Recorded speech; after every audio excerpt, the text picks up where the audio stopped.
So, namaste and good evening, all.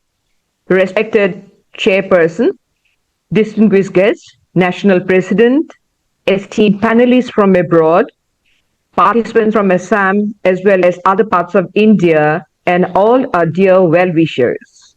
It is indeed an honor to welcome you to our international webinar, Beyond Numbers, Measuring Progress Towards Gender Equity and Inclusivity.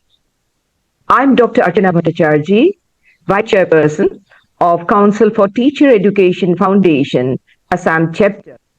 We are thrilled to explore this important topic with global experts and all our national delegates. Let's work together to create a more inclusive future.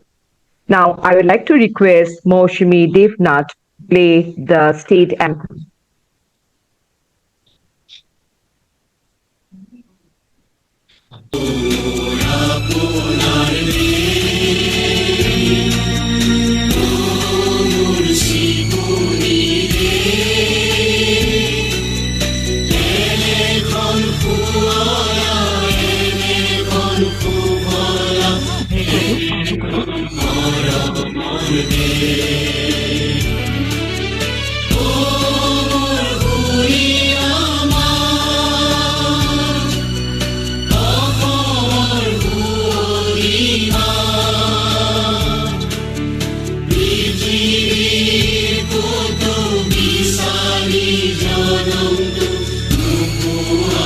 Sound.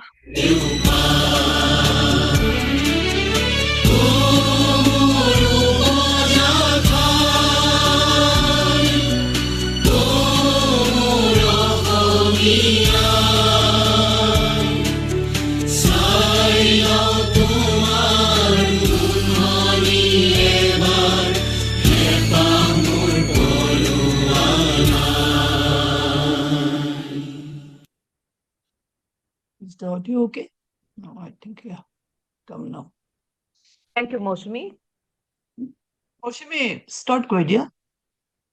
Now, I would like to request our chairperson of the Assam chapter, Professor Nilima Bhagwati ma'am, to offer her welcome address. Over to you, Baidu. My video is on, but I can't see anybody. But you can see me, I do hope. Yeah, sure. You are visible. Okay, fine. Is it audible, my voice?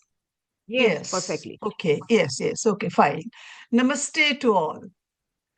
A hearty welcome to our wonderful, resourceful persons who are with us today to celebrate our 25 years of CTEF Legacy. CTEF started in the year 2000, and we are having the time now to celebrate it fully and also to pass the message to the society, practically to the teachers, the students, and the parents community, the importance of education and what is their role in the society and how the teachers, we can make them to be competent, resourceful, and also skillful teachers. Respected Chairperson of this webinar, Professor Ajanta, Borgohain, Rajkonwar, it is so nice to see you verbally, your photograph. Here comes Dr. Marge. Yes, nice to see you after 2020. Then again comes our dear Rituparna Bhattacharya. She is another speaker today. So we are sure to have a very, enriched session this time because all of you are really, really wonderful. I welcome you all, first of all. I welcome all the participants who have joined us and who have come to just get enriched today in the session. And I also welcome all our 12 CTEF state chapters, state CTEF states we call it, CTEF districts we call. That is, we have round about 12 districts. We call them CTEF districts. They are also here. I welcome you all, and I welcome our technical team too. So let me tell you a little bit about CTEF, otherwise it will be incomplete, my welcome note. CTEF actually started in the year 1985, and all these years we are sort of doing the works and shouldering the responsibility centrally. From 2000 onwards, most of the state chapters were established, and right now we have 22 chapters in the country. We have one very active chapter in Nepal, and we are very soon in 2026, we are going to open in Thailand and in Bhutan. We are looking forward to that, and maybe we'll go more to other states to make a connection with all the countries. Friends, like CTF is a professional organization, to tell you, and the prime objective is to train the teachers to be competent, to be resourceful and skillful. And they are being trained in a number of ways, not only organizing seminars or conferences, but through interaction, through workshops, more generally through workshops. So we are doing it for the last 24 years, very religiously training them. And you'll be happy to know, I'd like to break the news to you that the government of Assam, they have signed the MOU with Assam chapter to train the teachers, school education teachers, from January onwards. So we'll be shouldering that responsibility too, and we'll be going to the grassroots, practically the CRCC and all that, to train them, as well as the Anganwadi, the base foundation education. So CTF also looks after the learners, practically to give them the guidance, providing guidance and counseling, their mental health condition, and that the guidance and counseling is given on the two, and also the parents, the parenting skill, plus the parents to be aware the importance of education and how to be connected with the schools, with the institutions, and with the children to receive good quality education. So we are just having these three poles with us: the teachers, the students, and the parents.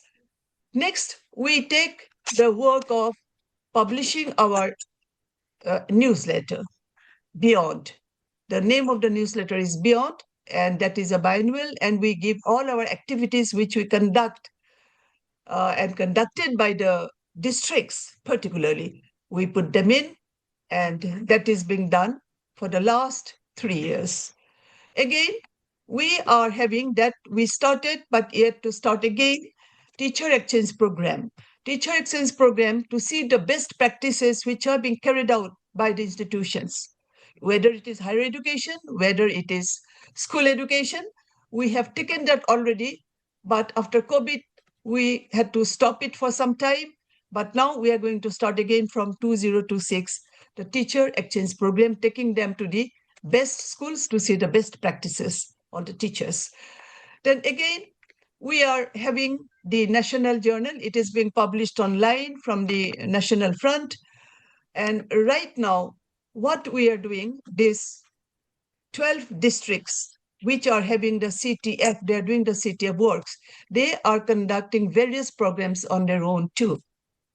They conduct and they look after the school education and the higher education. And some of the districts, they have adopted the Anganwadi Kendras also. Like in Bhattacharya, there are 2 Kendras, Anganwadi Kendra, which have been adopted. And also in Guwahati, in the Lakra area, one has been adopted. So all these are under our control. And whenever we get time, quality time, we go to them, meet them, and see them, their progress. So this is very briefly all about the CTEF. And our program is going to be very interesting today because the name itself is Beyond Numbers, Measuring Progress Toward Gender Equity and Inclusivity. So we are all looking forward. I should not make my welcome address so long. I'm making it short now and welcoming you again. And let us enjoy, all of us, let us enjoy all these wonderful 3 speakers. And I welcome Ajanta. I'll be hearing you after a long time again, and do hope you will chair the session and give us the wonderful, wonderful remark towards the end and your comments. Thank you very much. May God bless you all. So thank you, Professor Nilima ma'am, for your warm words of welcome and also for giving a brief overview of Council for Teacher Education Foundation. Actually, most of the participants are aware, but those who have joined us for the first time, I think they need to know in what sector we are working and what kind of work we are involved in. Anyway, thank you so much. Now, to move on, I would like to say that we are indeed privileged to have in our midst Professor Ajanta Borgohain Rajkonwar ma'am. She is, as you all know, the Vice Chancellor of Assam Women's University, appointed in the year 2021. She was the former professor of Commerce and Director of in charge Center for Management Studies of Dibrugarh University. She was a senior academic at Dibrugarh University, specializing in commerce. She also previously held several administrative positions in Dibrugarh University, such as the Dean, School of Commerce and Management Studies, Chairperson for Center for Management Studies, and several others. There's a lot to be said about her, but because of time constraint, I'll have to control myself. And now I would like to request ma'am to say a few words before we start with a panel discussion. Over to you, ma'am. Thank you, Archana. I hope I'm audible to all. Yes, Yes. you're perfectly audible.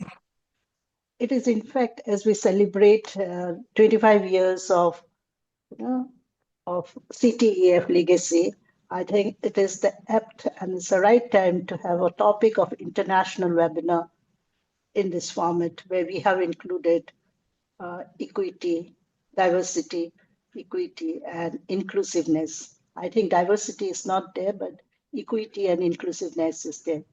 Now, for the panel discussion, we have got two very important resource persons. And in this respect, I really put my claps to, as a round of applause for the renowned resource person who are going to act as the panelists for this program. I was thinking on the other day that Madam Nilima Baidu, whom we adore and we really love her so much, so very active and passionate. And to add with it, Dr. Archana, I just don't have words, and bringing forth a very important topic for discussion. Just to give three of the observations which I have in mind, we always look to the overall gender parity, and we have seen that in the World Economic Forum Global Gender Gap Report 2025 indicates global gender gap is 68.8% closed, a slight improvement of 0.3 percentage points from 2024. At this pace, fully parity could take 123 years, an improvement for prior estimates, but from the 2030 SDG target. We have seen that there are the top performers like Iceland, followed by other Nordic countries, the UK, and New Zealand. So also, educational attainment, 95.1. Similarly, we go on and forth because we are not counting the numbers. We are not counting the numbers. What we want amongst us is that we need a summary 2025 reflects a pivotal but fragile movement. And we find that gains in education and some representatives are evident. But economic inequities, leadership gaps, and rising blacklists threaten reversal.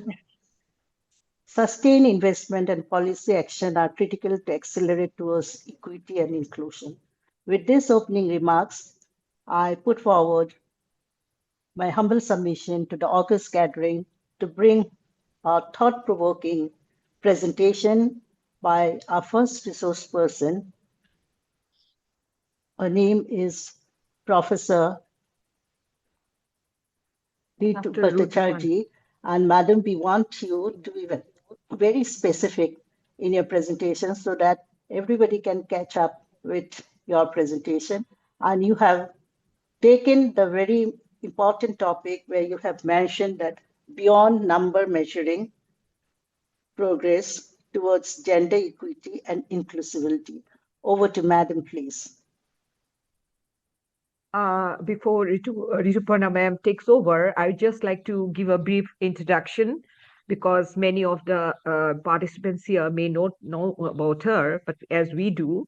So, briefly, I would like to say that Dr. Rituparna Bhattacharya is a fellow of the Royal Geographical Society, United Kingdom, and she worked as an adjunct professor at the University of Science and Technology, Meghalaya, and an independent research consultant and editor-in-chief joint of the Scopus Index International Journal of Space and Cultural India, published, and she has accomplished her senior fellow position at HE, formerly known as the Higher Education Academy UK, in 2021.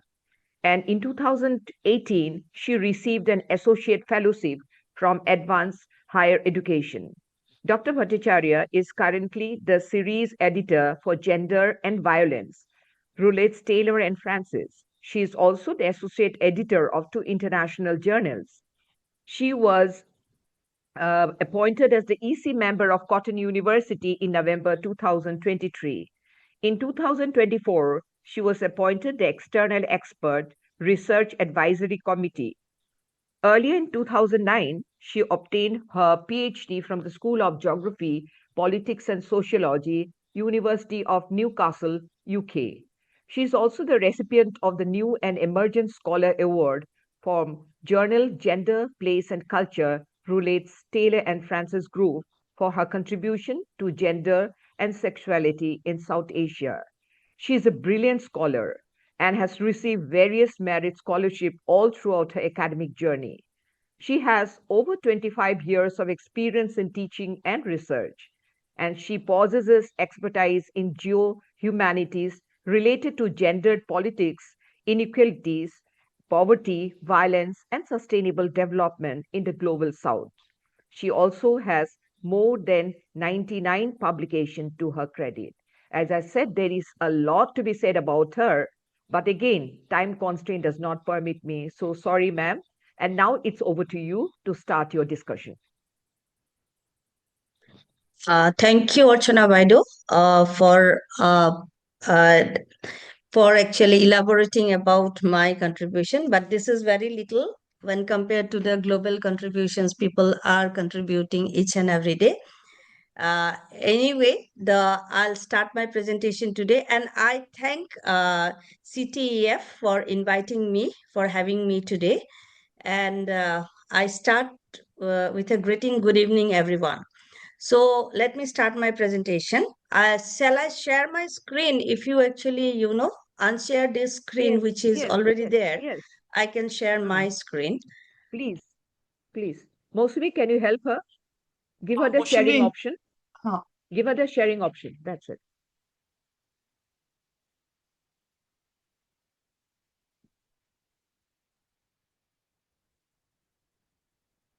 Yeah, I'll share my screen now.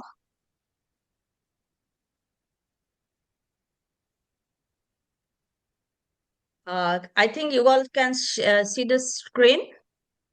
Yeah, Yes, it's yes, clear. yes. Yeah, the title of my today's presentation is Equity in Action, Women Driving Inclusive and Sustainable Progress.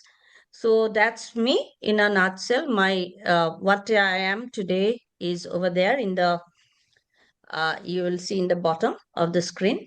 So let me start with what equity is actually. So we all, I'm sure you all know the 17 SDGs, that is Sustainable Development Goals. So out of the 17 sustainable goals, uh, goal 5 is written as gender equality. But I, but I always question myself, can there be equality between the different genders? Because we have different types of genders. One is man, one is woman, and we have the third gender, which is LGBT, which forms under the umbrella of LGBTIQ. So the term equality, when we say the term equality, so it becomes problematic because man, woman, and the third gender, which is the LGBTIQ population, they cannot be equal. There can be equity, there cannot be equal. So I feel that terminology, that gender equality, given in the SDG goals by the United Nations, it's a bit problematic. It should be gender equity rather than gender equality. I may be wrong, but that's my actually observation. So but so going by that, I'll be talking about a little bit about empowerment. Then I'll be talking about there are three different strands in feminism. Feminism or gender studies, you can say. That is, one is women in development, which is called WED. Then there is women and development, and there is gender and development. I'll be talking about three of those notions. Then I'll be talking about a different schemes the government of Assam has launched to empower women and to give them some sense of mm, some sense of power within themselves, with the power with but it is through their top down, the government's top down approach. And I'll be talking about a little bit of what there should be policy recommendation means for better inclusiveness in the society of Assam, and that can be replicated to elsewhere as well. So let me start my presentation. So I'll do a slideshow mode first, but if I feel that the slides are not moving due to low streaming, then I'll remain here, means in the home page itself, then I'll go one by one. Let me.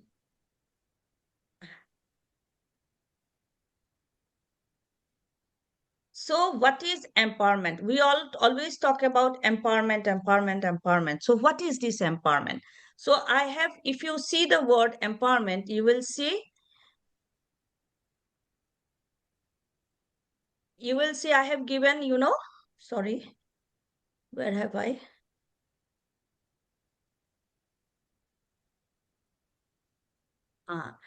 So you will see that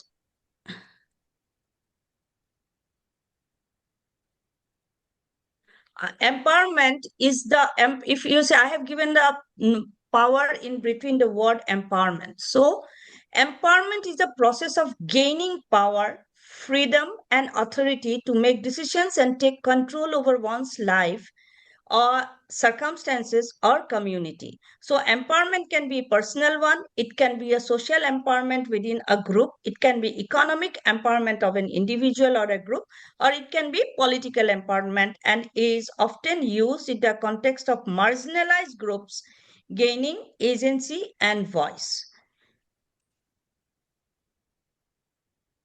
So I'm not sure whether you have heard about Jo Rowlands. She is one of the famous authors who actually researched her dissertation on empowerment of women in the University of Durham. And Jo Rowlands actually, she unraveled that the notion of empowerment is tangled within the notion of power. That is power by man over man over woman, and that is the ability to coerce and ability to influence. So that is power over is not a very good form of empowerment. We don't need dominance. We need collective empowerment. That is power from collective action. So we need power within or power to or power with rather than power over. Then power to is arranged to change the existing hierarchy, and power within is individual consciousness, that is the sense of self-worth, self-knowledge of a person.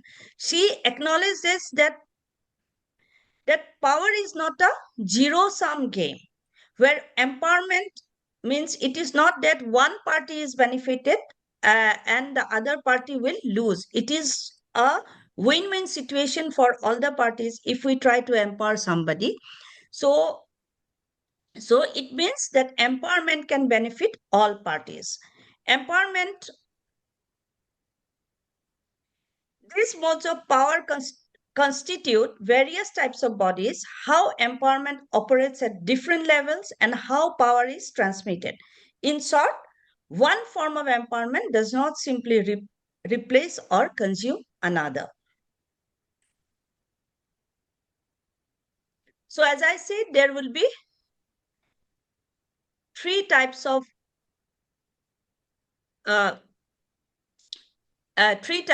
empowerment. Sorry, three notions of notions of empowering women, that is women in development, women and development, and gender and development. So first is women in development. In the 70s, with the publication of the book on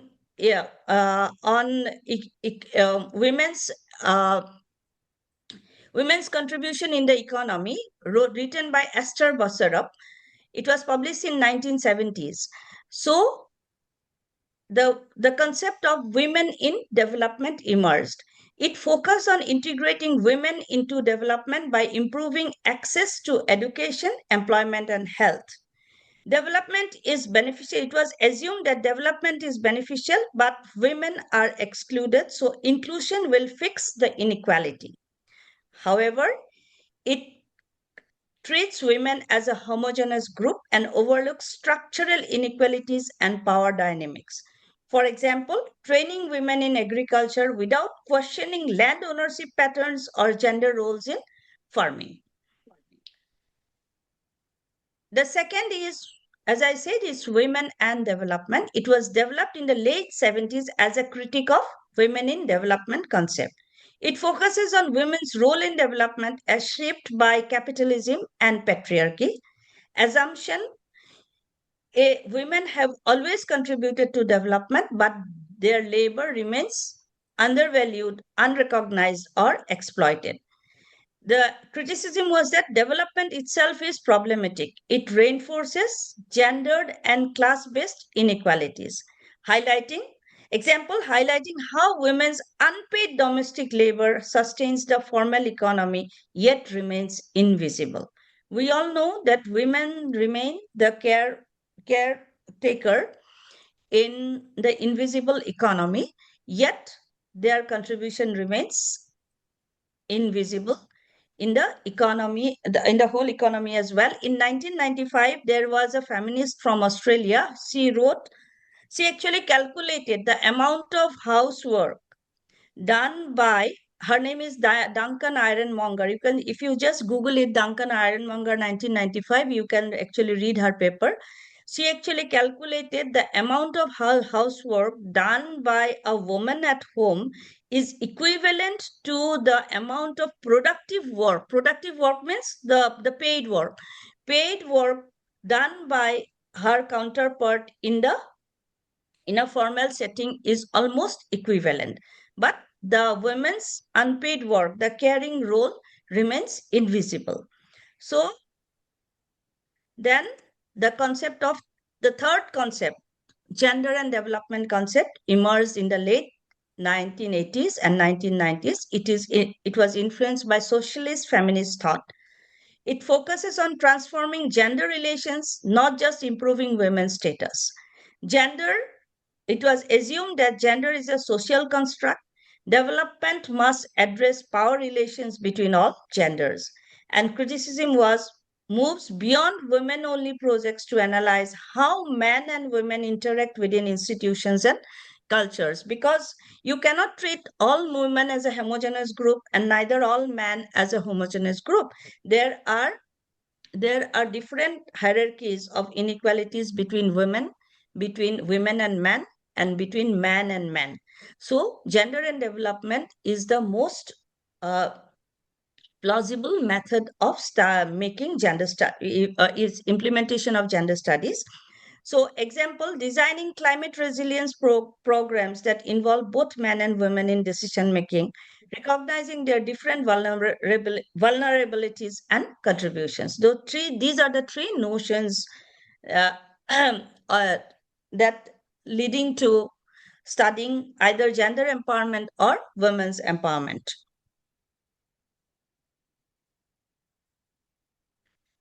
So the Fourth World Conference on Women, which was held in Beijing in 1995, only it recognized that communication as a significant tool to women's empowerment. Since then, women's networks have developed at the local, national, and international level.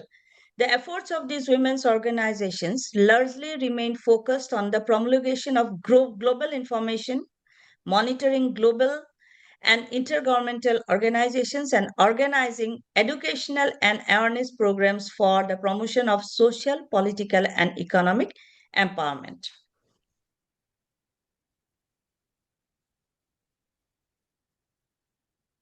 Since 2000, we all know the United Nations has advanced global development through two landmark frameworks, that is Millennium Development Goals and Sustainable Development Goals. Millennium Development Goals, we know it was up till from 2000 to 2015, which comprised of 8 goals and aimed at tackling extreme poverty and promoting the basic of human development.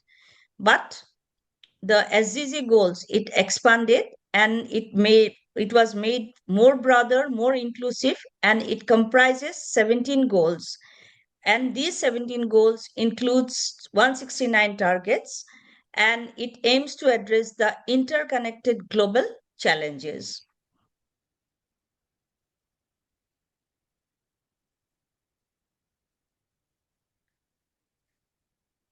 Arguably, gendered empowerment is central to achieving sustainable development, especially the SDGs. It fosters inclusion, equity, and resilience, whether in gender justice, poverty reduction, or environmental stewardship. So, gender empowerment remains paramount to remain inclusion, equity, and resilience. In order to seek gender justice and reduce poverty and control, reduce environmental pollution, or to reduce the global warming currently the world is reeling in.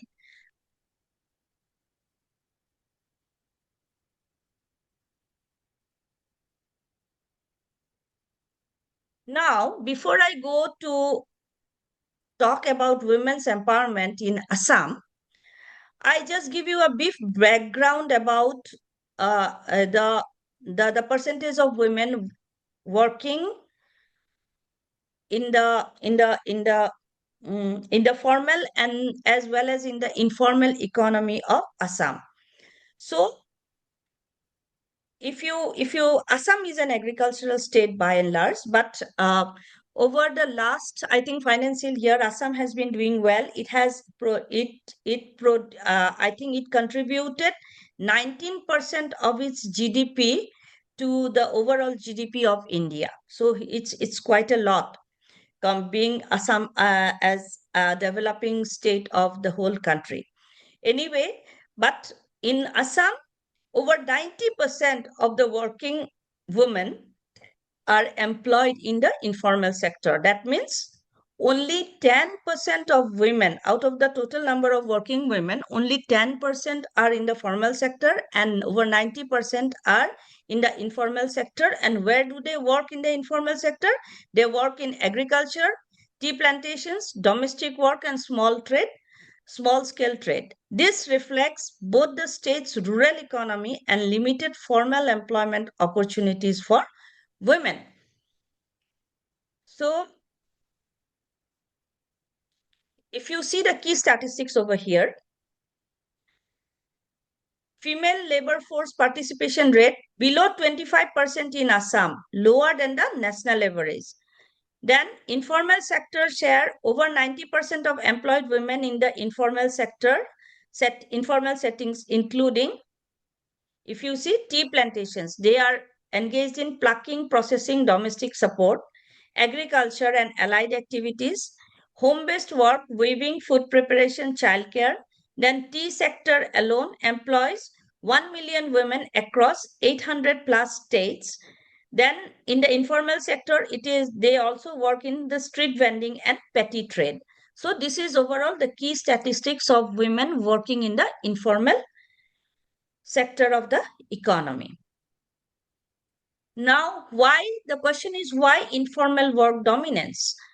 The informal work sector dominates because Assam has a rural economy. Over 85% of Assam's population live in rural areas.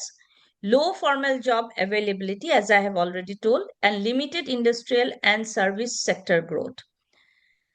Gendered roles, women often engage in unpaid or underpaid domestic and agricultural labor. Education is only 29.6% of women have completed 10 plus years of schooling.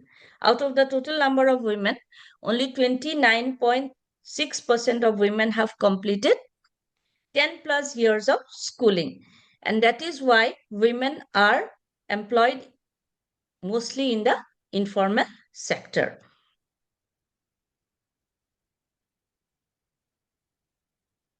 So this is not a rocket science to understand. So challenges faced by women in the informal sector, there are low wages and job insecurity, lack of social protection, no maternity leave, health insurance and pensions. Because of no maternity leave, Assam has got high means female mortality at birth, high female mortality at birth, and high rate of infant mortality as well. Because if the mother, after giving birth, doesn't get rest, how come she will take care of herself and her baby?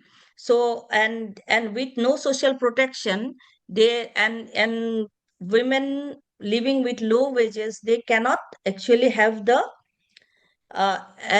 have think of having rest after giving birth to a child. So they are compelled to go to work, and that is why many women die die and they are unable to take care of their babies. So we have got high infant mortality as well. They do not have health insurance, and you cannot think of, means thinking of pension is like trying to pluck a pluck a star from the sky. So then limited access to credit, poor working conditions. It is needless to say the poor working conditions in the, especially in the tea states, and the amount of domestic work they do in different households in many poor working conditions. And apart from that, that is which we do not find in books, is that many women in the process of both in the formal and informal sector, they are sexually harassed, which goes unnoticed.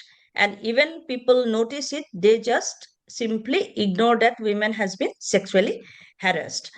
Now, now, government of Assam have taken note of these informal, in these things about women working in the informal sector, and have launched various schemes through their top-down approach using the power with the concept I used in my first few slides by given by Joe Rowlands. So the first scheme is that Mukhyamantri Mohila Udyamita Abhiyan. It has been launched in April 2025. Their target group is 30 lakh women, especially the self-help groups. They support about 10,000 seed capital in year 1, 25,000 in year 2, and 50,000 in year 3. And many women have been beneficiaries at just first year. I have seen in the ground that many women have been beneficiaries of this scheme. It aims to focus on micro enterprises in agriculture, handlooms, handicrafts, and animal husbandry. The budget is 3,200 crore. It's dedicated e-commerce platform for women entrepreneurs. It is to give women a sense of empowerment, and confidence to build their uh, to build their uh, confidence through the medium of power with and power within the individual woman. Second is Orunodoi scheme. That the government has recently started Orunodoi 3.0. Previously, there were the schemes of 1 and 2.0. There are currently 37.2 lakh women who are beneficiaries. The women recipients, they receive 1,250 per month for household expenses, health and education, additional pensions for widows, one time 5,008 to 6.8 lakh tea garden workers. Many of them are women, and the budget stands at 5,000 crore.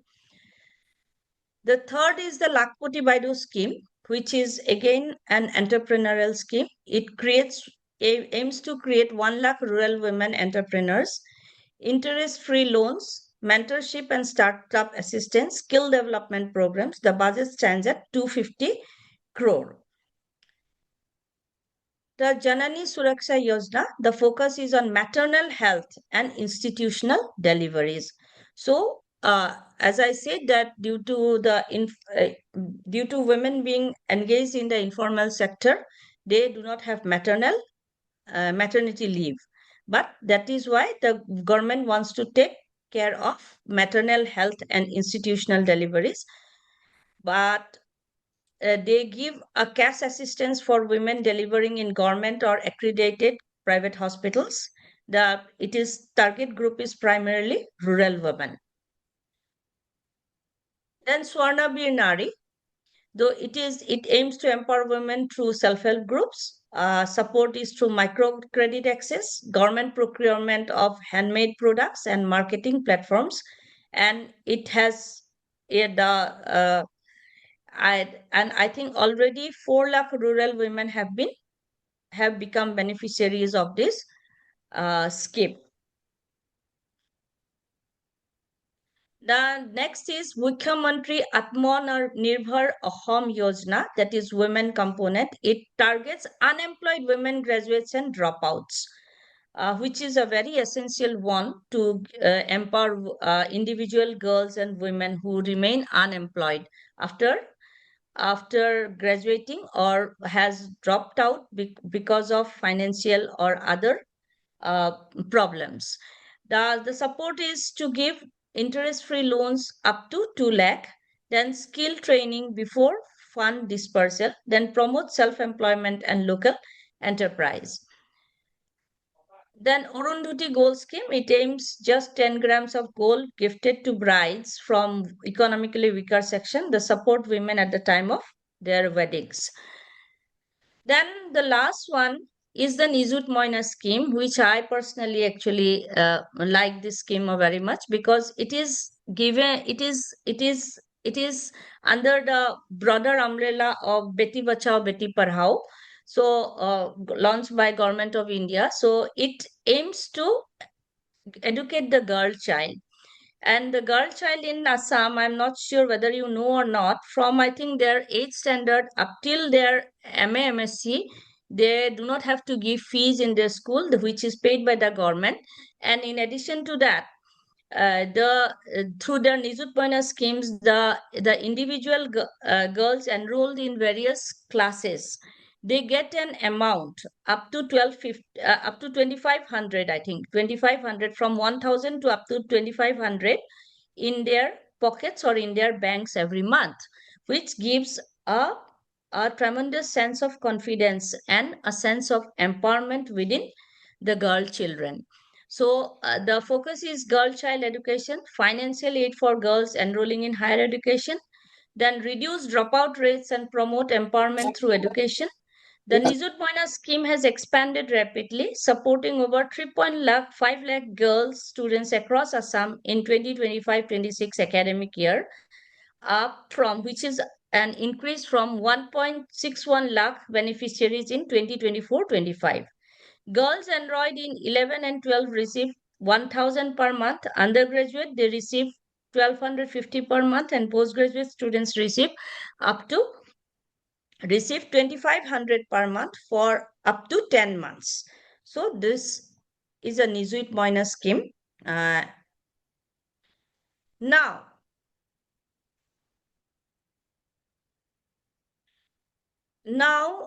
I have my personal readings that despite the government supporting the maternal health and giving cash prices to the rural women who are rural pregnant women, I think there should be some hard policies, policy recommendations for to develop, means to not just to help the women on ad hoc basis, but rather in a more formalized way.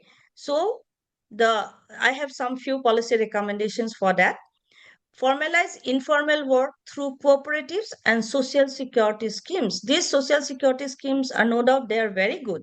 They give women a sense of empowerment. There are people actually criticizing, mainly people having the left ideology, they criticize, and the opposition, politically opposition parties, they criticize that these are the government have been doing to receive vote banks.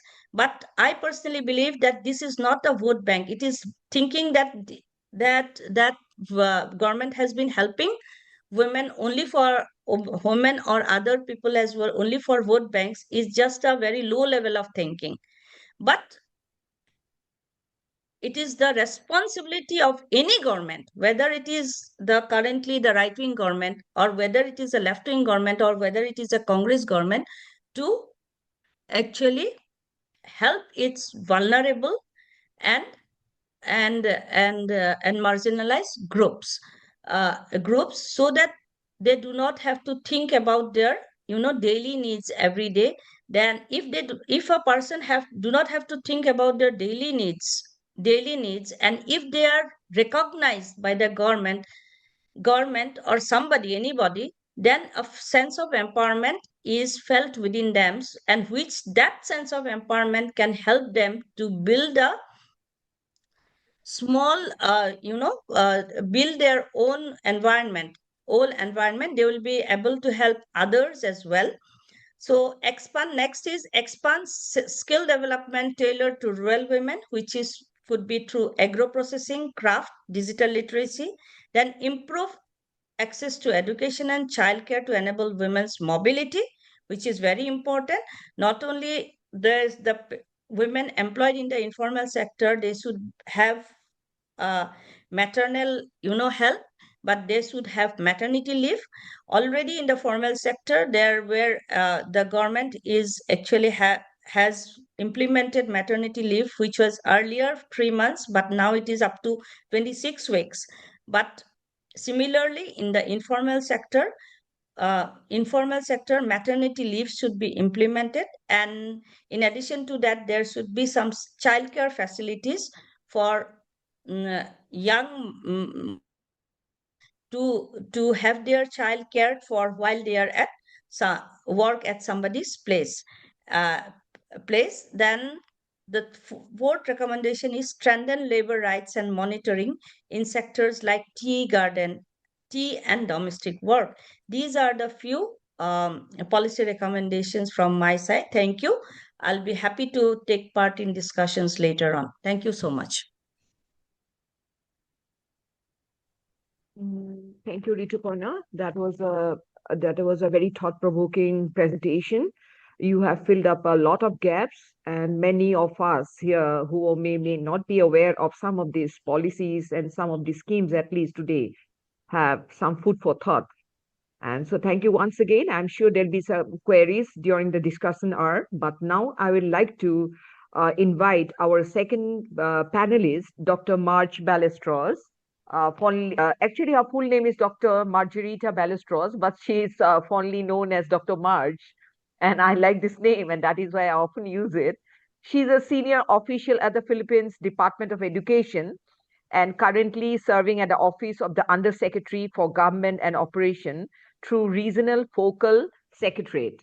She also sits at the Philippines Qualification Framework Committee as chair of International Alignment. In 2024, she was the director of the Fort at the Office of the Undersecretary for Human Resource and at the National Educators Academy of the Philippines, where she supervised professional development programs for teachers and school leaders. For 9 years, she was the director of the External Partnership and the International Cooperation Office, ICO. During her tenure, she worked closely with the Department of Foreign Affairs and various international organizations. Dr. Ballesteros plays a very significant role in Australian aid, UNESCO, and CEAMEO projects focused on higher education. Her work spans gender awareness, international recognition of degrees, and open educational resources.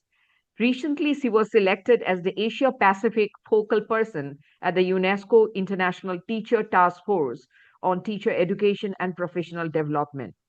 She has championed various international teacher training programs, and she has an extensive background in teaching and has also served as visiting lecturer at the University Kebangsaan in Malaysia.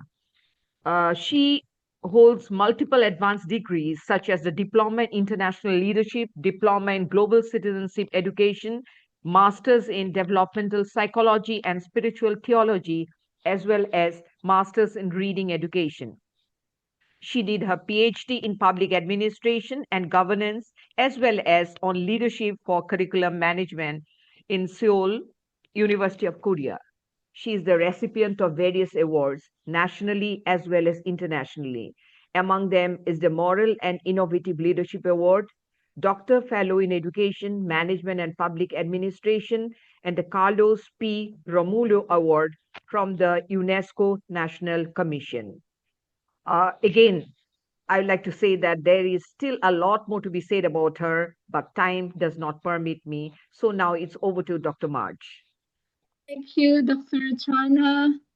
Good evening to everyone, to our very respective officials from the different chapters and districts of CITEF or CTEF. CTEF, the equivalent of CTEF in the Philippines is our Teacher Education Council, as well as the National Educators Academy of the Philippines. I am grateful that I got to be invited to join you despite the time difference. That's why I needed to close the video earlier because I kept yawning because the whole day I was in front of my computer working on reports. As you all know, Christmas is around the corner and we only have next week or this coming week as our working days, and then we will be off for the holidays, and by the time we get back it's already be 2026. To our dear school leaders, if there are, and teachers around India, especially in Assam, thank you for this time of the evening of the 14th of December for us to get to see how numbers matter in our lives as women, as educators as well. And when we talk about the status of women, numbers do matter, right?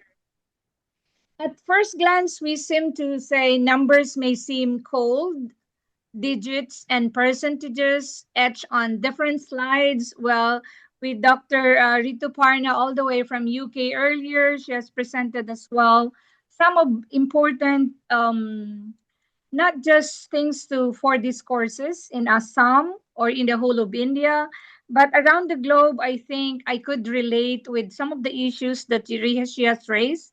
Same thing with the policies. But numbers really are really powerful. They reflect our lives, our opportunities, as well as our barriers, and more importantly, justice. Behind every data point is a woman, a family, a community, a nation, a school. And in the story of the Philippine development, numbers speak clearly. When we talk about gender and development, our issues as women, we think about equity. And when we talk about gender equity, as defined by the Oxford Dictionary, of course, we mean fairness, justice, and everything. And when we talk about it, it's really equal distribution, not just of rights, but also responsibilities. So we talk about gender parity, right? In the UN, the most recently concluded UN meeting this year, and that of in Southeast Asia or in the Pacific region, the Philippines was voted as the chair for next year in the ASEAN, considering the pronouncement at the World Economic Forum of this year, where Philippines was ranked as 20th out of 148 countries. And in the Asia Pacific region, we are third when it comes to gender parity. Meaning, women here have almost equal rights with men, and we are both present in the formal and informal work spaces. But I'd just like to walk you through with some of the movements when we talk of gender equity. We're aware of the Universal Declaration of the Human Rights, just last week. We just celebrated the Human Rights Week here in the Philippines as well, where I was once a panelist as well at the end of Ending Violence Against Women, wherein there's a new law that was released this year where it talks about the rights. It doesn't state only the rights of women, but how women should be participating in politics and in our economy, as well as in leadership roles. There is also the CEDAW, or the Convention on the Elimination of Forms of Discrimination Against Women, as well as, of course, gender and development, which is very strong both in the basic education and in the higher education levels. While we're aware of the UN Gender Mainstreaming Policy and Strategy in 2006, and as I've mentioned early on, Ending Violence Against Women, or the EVAW. You try to look at why we talk about gender equality, which really matters to everyone, is we talk about, of course, the Sustainable Development Goals, wherein we do put premium when we educate our kids from kindergarten to the senior high school. I'm talking about the coverage of my professional jurisdiction. Gender issues, gender and development, gender sensitivity, all of this are included in our curriculum. And focusing on gender equality on SDG number 5, this is taken care of by what we call our Philippine Commission on Women, who works closely, coordinates, and facilitates not just activities, but also policymaking within and among our government agencies. In the Philippines, we are now 120.8 million Filipinos, and 56.6 million are women. So almost half. The ratio is not really that far. So I think women can still catch up with men, those who plan to settle down in the next coming years. Not kidding aside. So when we talk of education here on this side, because I come from the Ministry of Education, so I'm more familiar with how things work when it comes to gender parity, gender issues. So I chose, and I was exchanging messages with Dr. Ajanta over the Messenger and WhatsApp as to how the presentation would go and who will be the audience and all that. And I'm glad to see Dr. Nilima, who happens to be, I think, one of the members of the guest or the speakers when I was once again invited to join you when you were talking about the National Education Policy, or your NEP, in 2020 when COVID was like just starting, but we were already in quarantine at that time. So here, Yeah, right. when we talk of gender issues, or our GAD, our GAD, Filipino girls here in the Philippines are thriving when it comes to education, and we do have girls with higher completion rates compared to boys in their senior high school. So we have 84.8% in for women or for girls, and 81.4, not so much though. But again, here we have like around 28.7 million learners, all formally enrolled in all the public schools and in the private schools, as well as in the tertiary with 2.57 million girls or young women are enrolled, as compared to 1.87 million men 2 years back or even before COVID. As to work and economic participation, female labor force participation hovers around mid 50s, that's 56%, while male participation is significantly higher, about 77%. This is when we talk of, this is more on the formal work. Women are present, of course, in middle and senior management roles. And in the Philippines, when we talk of gender equality, we are top 20 in the world and third, as I mentioned, in the Asia Pacific, and 13 globally. We rank number 13 globally when we talk about economic participation. So, meaning there are more women, or there are a lot of women already who are engaged in the formal work, assuming leadership roles, both corporate and executive roles. In the Department of Education, I may just quickly share, we do include different activities for us to not just to talk about gender equity, but not just to talk about women and men's roles, but really there are activities within the whole year where kids from kindergarten to senior high school participate in the observance in this observance of the celebration of Women's Month activities, and usually this happens in March, as well as we just recently concluded our 18-day campaign to end violence against women, wherein there's the initiation by the Philippine Commission on Women with their guidelines as well, which soon it will be shared to all the departments because they did a new one, which is more relevant, capturing some of the issuances and resolutions from the United Nations, as well as the discussions in the ASEAN region as well. Policy reforms on inclusive education of DepEd in collaboration with the Asia Foundation. We do work with different groups, NGOs, CSOs, IGOs, as well as foundations, as well as when we talk about education of women and girls in the Philippines. And since we talk of inclusivity, we also include, of course, our girls and even boys for those with disability. And in terms of our commitment in the education sector, there's the inclusion of gender and development awareness to employee induction programs. So we do conduct a gender sensitivity, as well as orientation on the Republic Act or the new law on anti-sexual harassment with Committee on Decorum and Investigation, as well as we are also engaged in interagency sports festival, among others.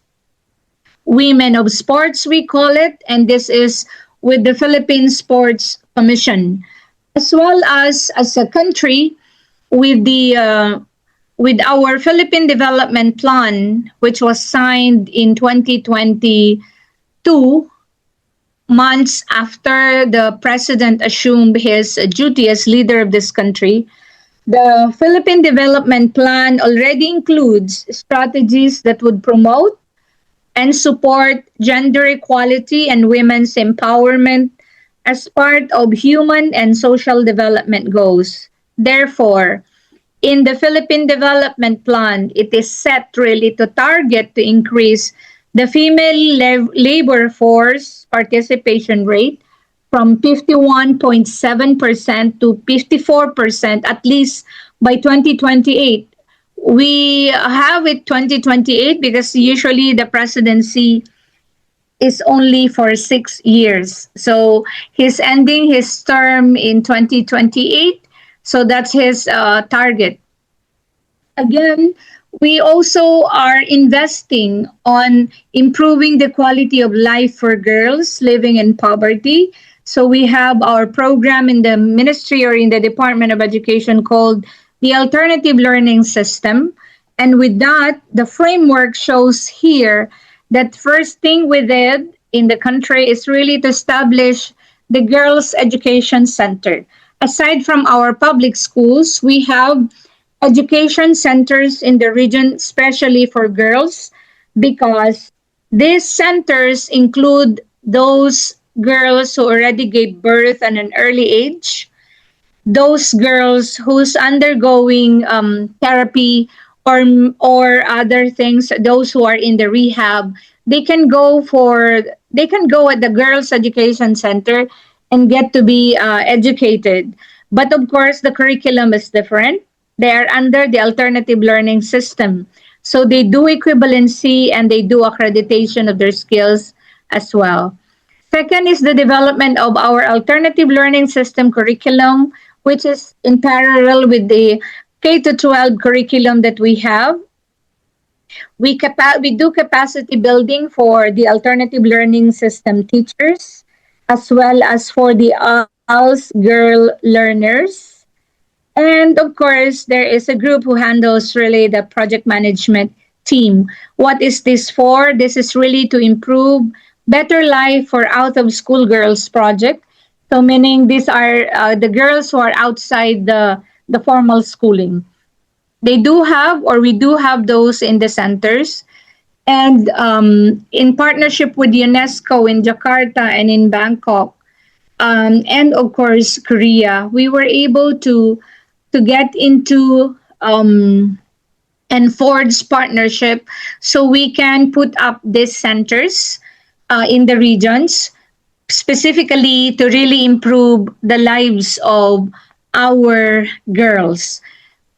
We started in the southern part of the country, which is in Region 8. If you heard about the Typhoon Haiyan in 2016.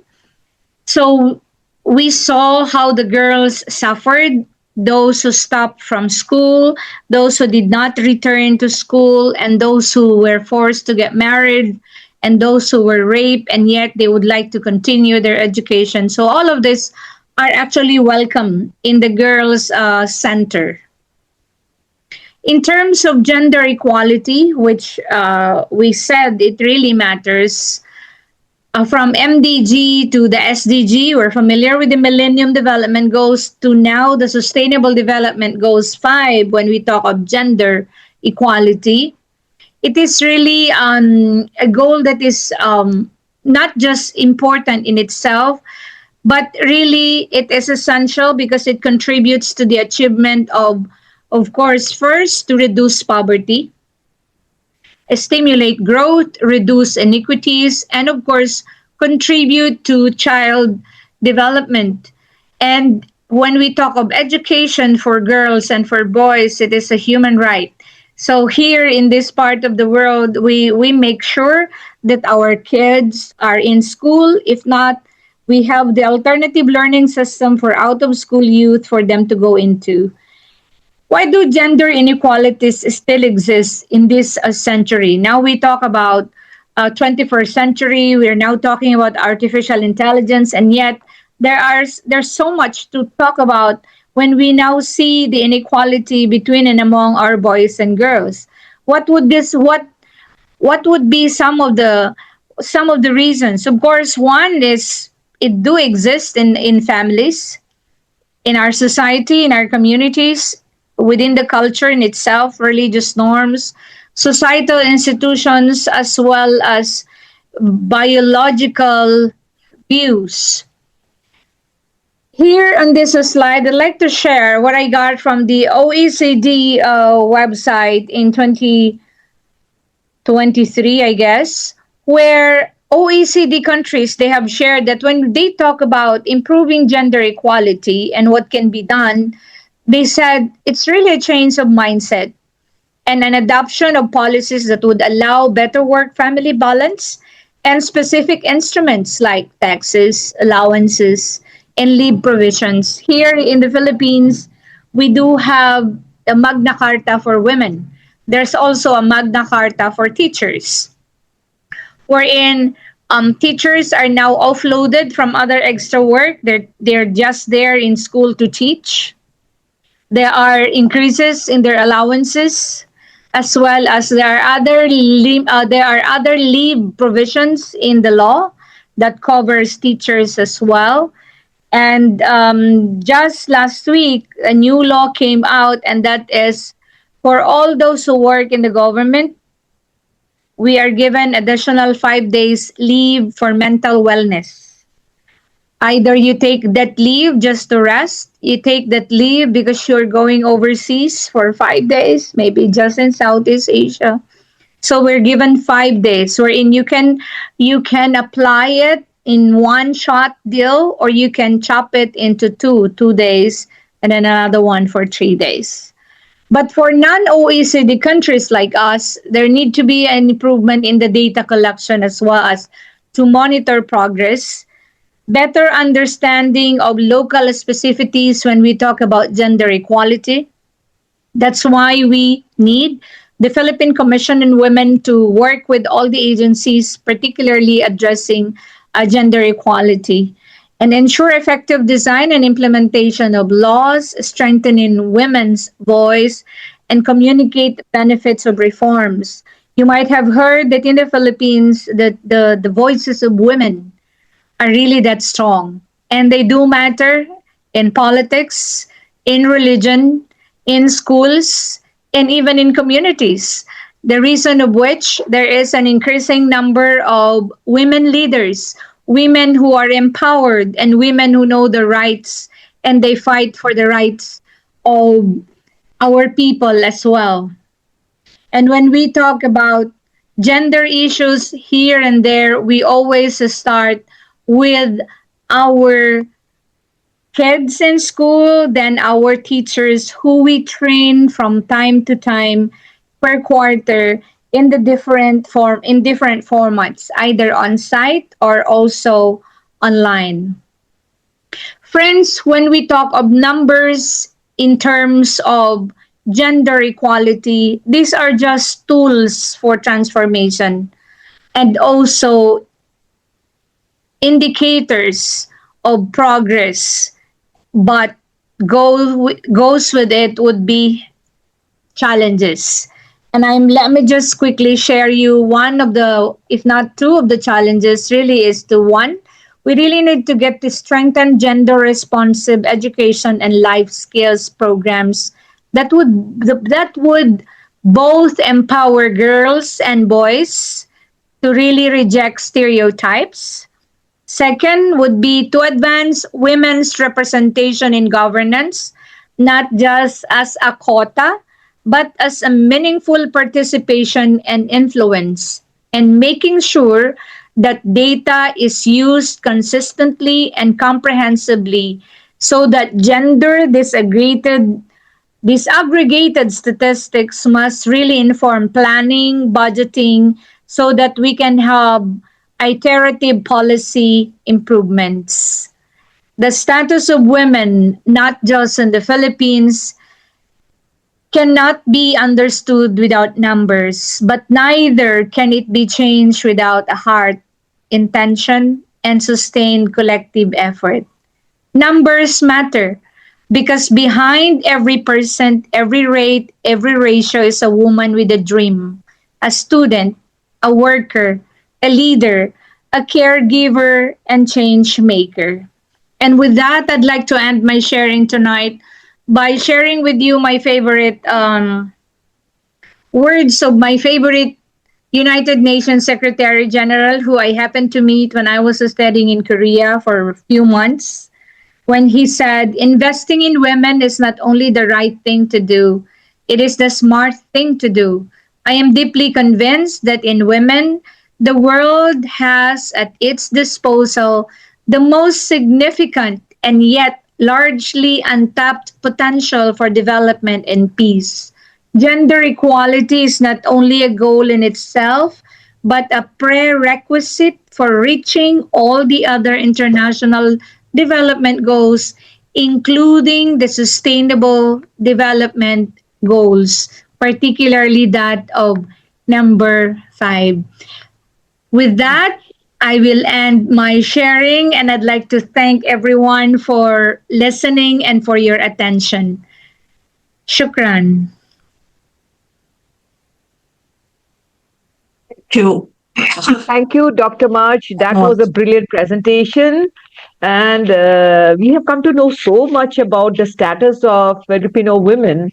And what is most important is that the government has taken up, they have implemented so many different kind of policies, to enhance the status of girls, women, and just so that they are not just seen, but they are heard too. And this is true women's empowerment, I personally feel. And now I think the participants may have some queries for both of you, that is Dr. Rituparna and yourself. And so now let's open up for discussion. We'll take in a few questions, not many because of time constraint. And after that, the whole scenario will be wrapped up with the words of our chairperson. And so now the session is open for an interactive discussion. Good evening. Your presentation was very good. My only question is, what is the position of crime against women in Philippines? He is the president of CTEF. He's joining from Nagpur. Mr. President, thank you very much. But could you repeat the question, please? Right, I think there's a problem with the internet from my end. Madam. Yes. What is the position of crime against women in Philippines? Crime against women in Philippines. The crime.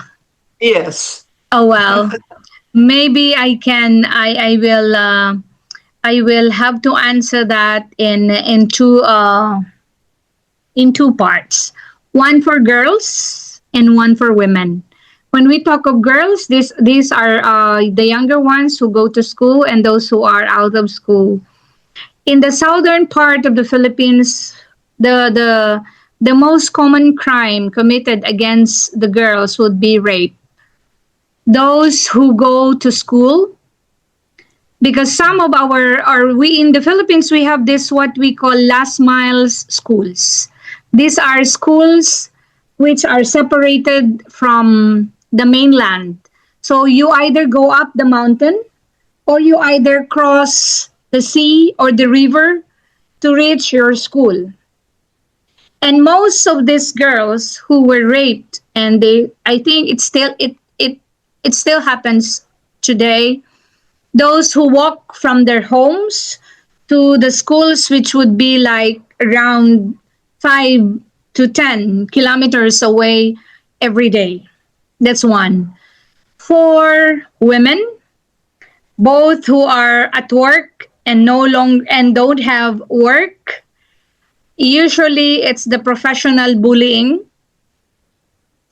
And if there are very minimal on the death of women, this would be women who didn't get the right medical attention, either when they were giving birth or when they are suffering from any chronic disease, because the hospital is really that far.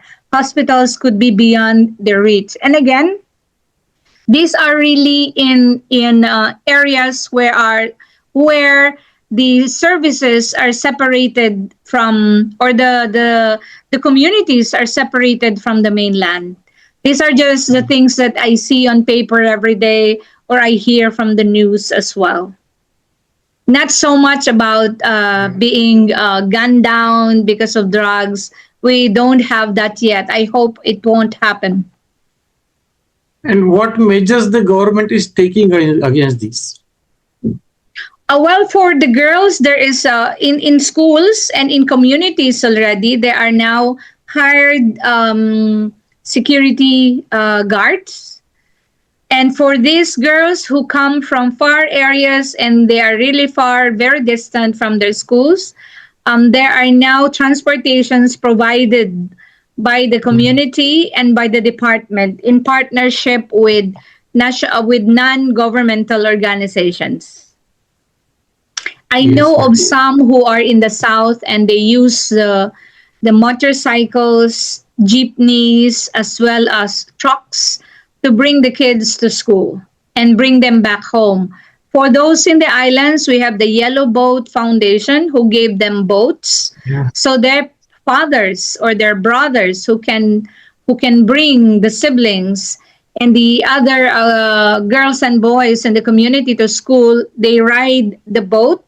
And after the girls and boys have sent to school, the one who is taking care of the boat can do fishing and goes back to the school later in the afternoon to pick up the boys and girls again. These are in the island schools. So we have partnership with the Yellow Boat Foundation. You can check that on the YouTube, and it's all over. Thank you, madam, for giving this very important information. Okay, Dr. Marge, I'm here to just ask you. Hello, can you hear me? Yes, ma'am. Can you hear me, Dr. Marge? Yeah, fine. Yes, I can see Dr. you now. Nilima. Yeah, I am just a little bit interested to ask you about the dropouts from the school, right? And in case of dropouts, any specific sort of strategies are being taken by the government? Like skilling them? Thank you for the question on dropouts. If you recall, I had a presentation on the alternative learning system program of the government, of the Department of Education.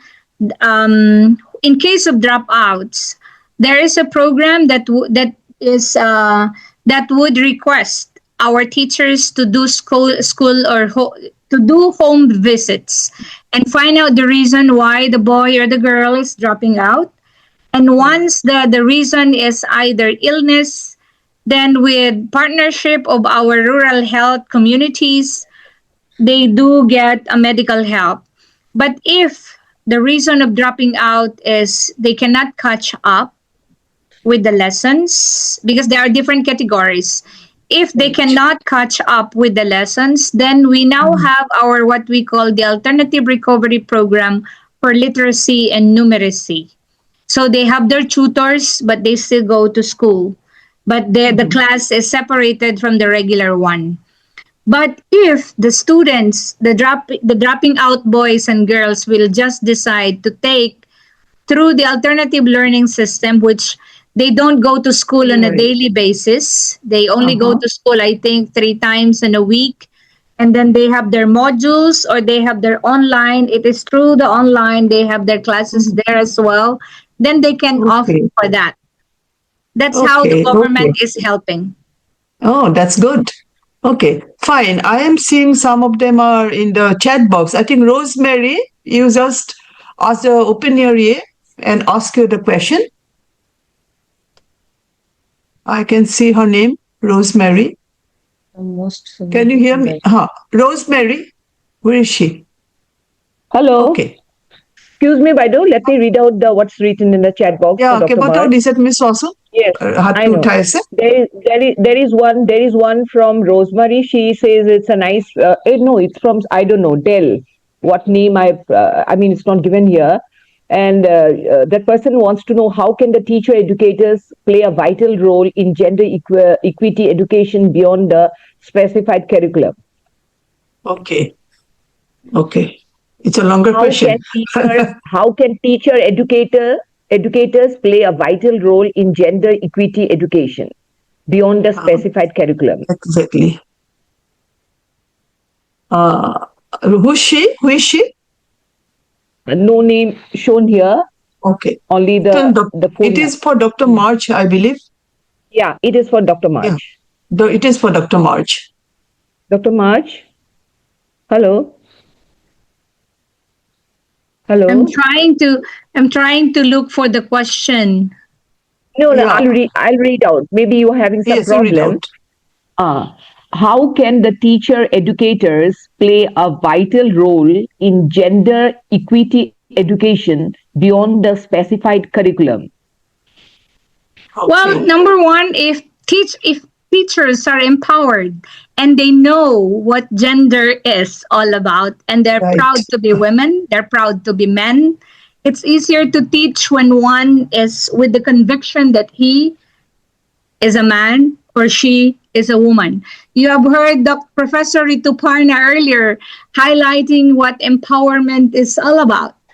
And in the education sector, it is important to play our role. I'm a teacher myself, to play our role as women, if we're women, and men as well. And our students would look at us and they be guided that indeed, when I'll grow up, when I reach the age of this teacher, I'll be better or I will be like her. Those are just two things that can happen with our students. Either you are worthy of emulation or you're worthy of a destruction for them to either do better. The destruction there is positive, not negative. To either do better and to really be more creative and innovative more than what you can give as a teacher. This I noticed from my experience as a teacher. I believe that my teacher was a woman, a full-blown woman, and she knows what she was talking about. She talks with power. She talks with love, so much enthusiasm for life. And I think this is one thing that we need to be telling our students these days in an era where everything is in technology. I can imagine in India, in Mumbai, for example, or probably in New Delhi, our kids with techie, high tech, if not low tech powers, where everything is dependent on what they see on the internet. But womanhood or manhood, the internet cannot, AI cannot articulate that because it is only in the humanity of the teacher, both man and a woman, can students see and later on find out what it takes to be a woman as well or a man when they grow up. The most vital role there is to play your role as a man if you're a man, not half a woman where you are convinced and it is seen how you dress, how you speak, how you tell stories, how you reflect, and how you meditate with them. All of this would emanate from the aura of the teacher day in and day out. That's just the simplest way to get to answer the question. That's Yeah, a beautiful. in That's very a shortly, in one truly a word. beautiful answer. That's a beautiful answer, Dr. Marge. And there is another very interesting one for you. It is like, what would gender equity look like in daily life if no one was counting numbers? What would gender equity look like in daily life if no one was counting numbers? Is it for who? Is it for Rituparna or It is for Marge? it is for Dr. Marge, and it's Oh. by Sujata Hajarika. And Professor Rituparna can also share her thoughts on that, I believe. Yeah. having heard sharing her experiences both in Assam and also as well in UK. But straightforward, I must say, when no one is counting numbers, who cares about numbers? When you know about who you are and you know you're a woman or you're a man. Unless you really want to count, and for purposes of policy, wherever you are, be it in a classroom or in school or in the community or in the government, numbers do matter. So you now count how many men, how many women, for purposes of equity and for purposes of getting rid of inequalities in leadership, inequalities in possibilities and opportunities as well, right? Numbers do matter. But if you know that you are you as a woman or a man, who the hell is mindful of numbers? Okay. Thank you, Professor Marge, for beautiful answers. May I add a little bit? Yes. Who is it? May I Thank add you, a little bit Professor. to it? Yes, please go Introduce on. yourself. Yes, Yeah, yeah. Rituparna. In daily Yes, life, Rituparna. nobody cares about numbers. I don't care about numbers. I also know that, I also understand from my observations that it's numbers are least cared. Only when we do research, or in the government level, numbers are cared for. So gender equity, but gender equity matters in our day to day life. So, but we can notice, inequalities. We can notice inequalities in our everyday life, uh, but but how can we reduce? We can achieve daily life with genuine gender equity. We can have a shared responsibilities at home. For example, the caregiving, it is only the woman who gives cares. The household chores, you'll see it is only the woman who does those chores. Then financial decisions, they are taken mainly by the man, but it should be divided based on capacity and preference, not on gender expectations. Then at the workplace culture, promotions should be, on equity, gender equity. There should be gender equity in mentoring and leadership opportunities to flow with talent and commitment without anyone needing to prove that we are women. I can do it. I'm a woman, but I am able to do it. I'm a man, I'm able to do it. I'm a third gender and I'm able to do it. Similarly, in education, the boys and girls and the students, the students should not be treated as boys and girls. They should be encouraged to actually learn. Means if a child is good in science, I say child, a student, a good in science, he or she should be encouraged for STEM, a career. If a child is good in sports, he or she should be encouraged in sports. If a child is good in arts, then he or she should be encouraged to develop in arts. Then similarly in healthcare services, there should not be any discrimination. There should be promote for gender equity. Similarly, in public spaces, there we lack gender equity in public spaces. We lack belonging in many public spaces. So there should be some, what I say, some policies for safer public transport and safer public places with lighting, restrooms, transport, so everyone moves freely without fear and exclusion. And similarly, in media and representations, all should be done through stories, films, textbooks, naturally showing the diverse genders in varied roles, not as a corrective measure, but to reflect the reality of everyday life. I think if we all do that and implement that, then we don't need to talk about gender equity or gender equality, then those gender equity would be accomplished without our we counting numbers each and every day in our lives. I'm not sure whether I have been able to add to what Professor March has already added, but this is my observation. Just you to have add certainly to your answer, Rituparna, I said it all, the mindset, and one thing that it should start from the base, the family. The family is actually the foundation. What I feel, what about the equity? Equity, when you call a girl child or boy child, the socialization process, lots of things are there, that I also feel it counts, that we differentiate a boy, we differentiate a girl, don't go out in the night, etc., etc. So that may be the one of the factors which really counts. I'm very sorry to interrupt here. Time constraint does not permit us to carry this discussion further. So we'll have to wrap up this interactive session here. And now I would like to request our chairperson, Dr. Ajanta ma'am, to give her views on the discussion that has been going on for the last 1.5 hours.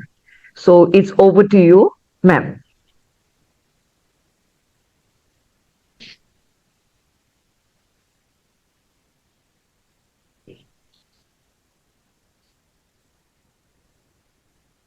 I think we have to take a group photograph on the year. Where's Dr.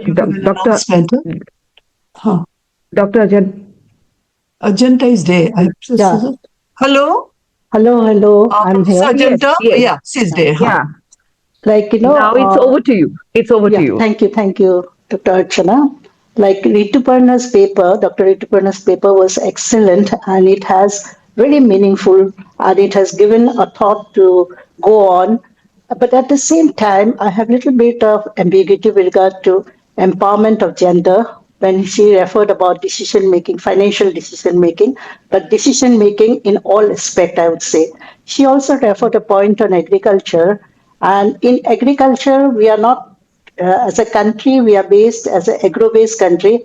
It's okay, but at the same time, we have to see when we use our research and development, especially the ingenuity and the skills which the people, especially the farmers have and the women have, that need to be preserved.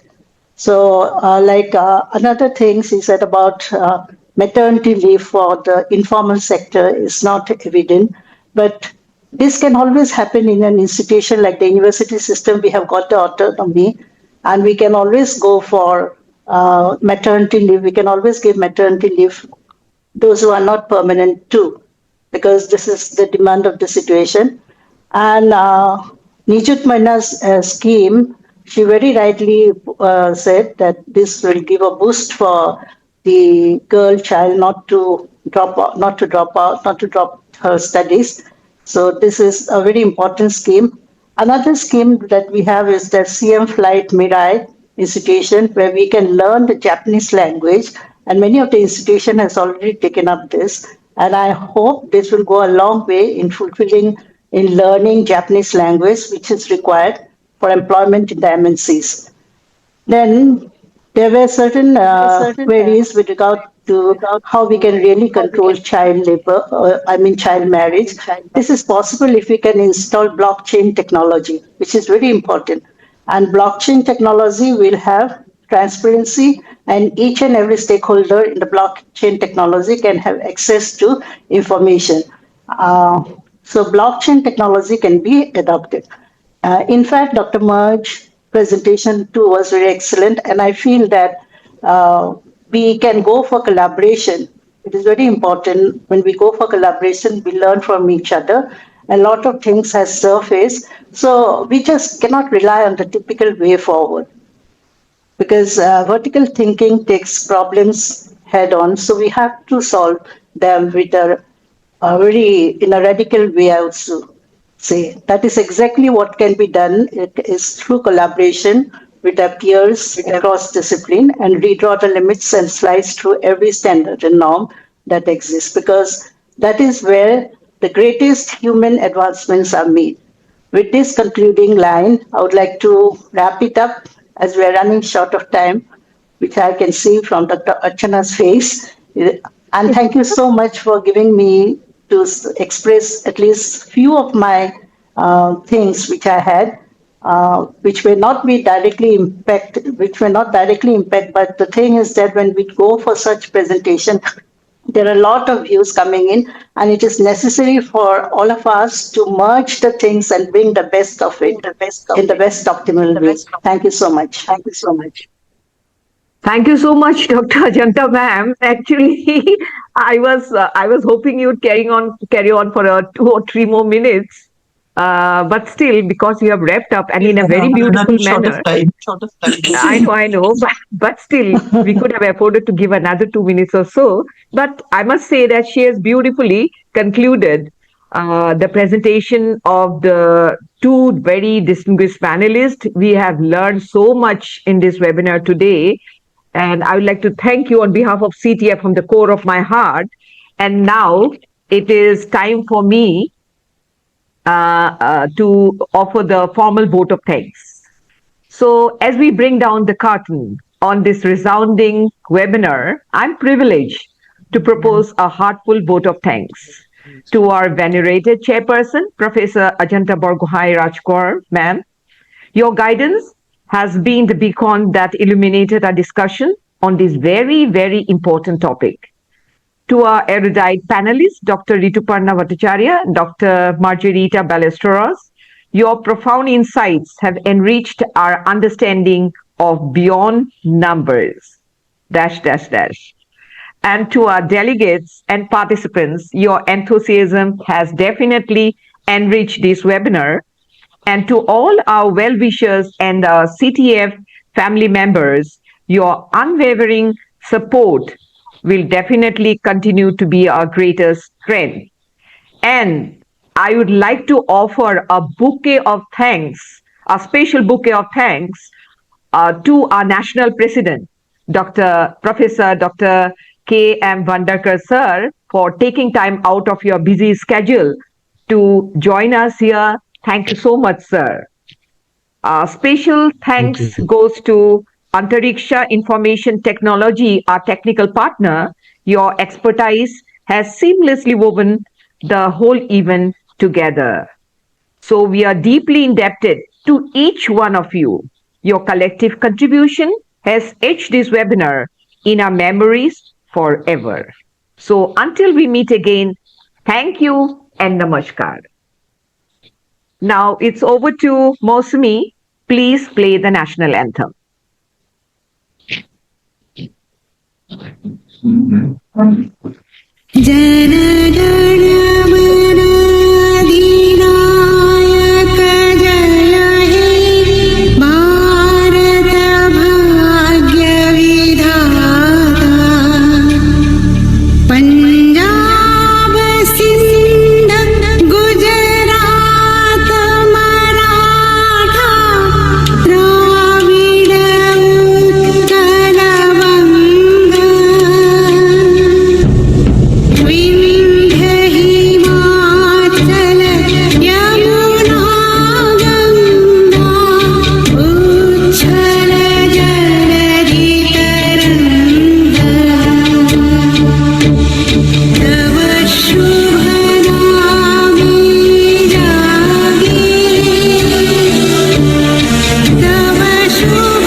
With that, I officially declare that our international webinar has come to a successful ending.